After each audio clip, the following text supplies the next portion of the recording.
What is up, everyone? Welcome back to our channel. Today, our topic is all about how to import Telegram Wallet to Tonkeeper Wallet. So let's start by opening the Telegram app. In the Telegram app, tap the three horizontal lines located at the top left of your screen.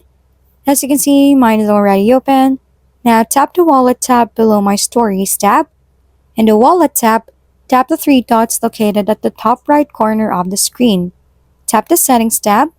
In the Settings tab, just enable the Ton Space Beta. After that, let's go back to the Wallet tab. In the Wallet tab, tap your Ton Space Beta. In the Ton Space Beta, tap the three dots located at the top right of the screen. In the Settings tab, tap Ton Space Beta. In the Ton Space Beta, just tap the screen where it says Tap to View Phrase. Now just copy the passphrase. After copying the passphrase, let's go to the Tonkeeper app. In the Tonkeeper app, tap the Wallet tab located at the top of the screen. Now tap Add Wallet. As you can see, these are the choices for adding a new wallet.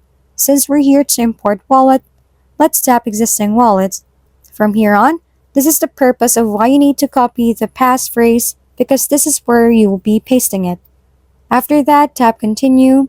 Now the app will ask you to enable notification, so just tap Enable Notifications located at the bottom of the screen. It's up to you on how you customize your wallet. After customizing, make sure to tap Save, and that's it. If we've been helpful, kindly give us a thumbs up, and don't forget to hit the subscribe and bell button for more contents. For any questions and suggestions, comment down below.